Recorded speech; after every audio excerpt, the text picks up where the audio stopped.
কৃষি প্রধান বাংলাদেশে ৭ লাখ কৃষকের কাছে ৩৫,০০০ কোটি টাকার ঋণ পৌঁছে দিয়েছে বাংলাদেশ কৃষি ব্যাংক। ব্যাংকটির ১,০৩৮টি শাখা ছড়িয়ে আছে দেশের প্রত্যন্ত অঞ্চলে। আর সে কারণেই কৃষক আর গ্রামীণ মানুষের আপন ব্যাংক হয়ে একই সাথে প্রবাসীদের আস্থাও অর্জন করেছে এই ব্যাংকটি।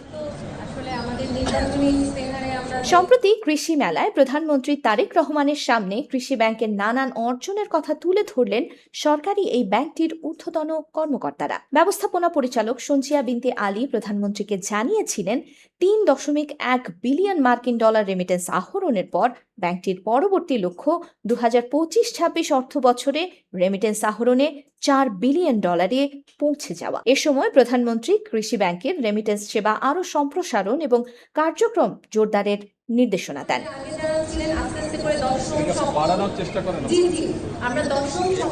সংকল্পে অটুট থেকে ঘোষিত লক্ষ্যে পৌঁছাতে পেরেছে বিশেষায়িত এই ব্যাংকটি। ২০২৫-২৬ অর্থ বছরে কৃষি ব্যাংক আহরণ করতে পেরেছে ৪.১০ বিলিয়ন মার্কিন ডলারের রেমিটেন্স, যা প্রায় ৫০,০০০ কোটি টাকা। আর এভাবেই রেমিটেন্স আহরণে এই মুহূর্তে সরকারি ব্যাংকগুলোর মধ্যে প্রথম অবস্থানে রয়েছে বাংলাদেশ কৃষি ব্যাংক। একই সাথে সকল বাণিজ্যিক ব্যাংকগুলোর মধ্যে ব্যাংকটি রয়েছে দ্বিতীয় অবস্থানে। কৃষি ব্যাংকের এই সাফল্য প্রমাণ করে যে প্রযুক্তি, প্রবাসী বান্ধব সেবা এবং বিস্তৃত ব্যাংকিং নেটওয়ার্ক নিশ্চিত করা গেলে প্রবাসীদের আস্থা অর্জন করা সহজ হবে। প্রবাসীরাও হুন্ডির বদলে বৈধ উপায়ে রেমিটেন্স পাঠিয়ে দেশের অর্থনৈতিক উন্নয়নে সরাসরি ভূমিকা রাখতে পারবেন।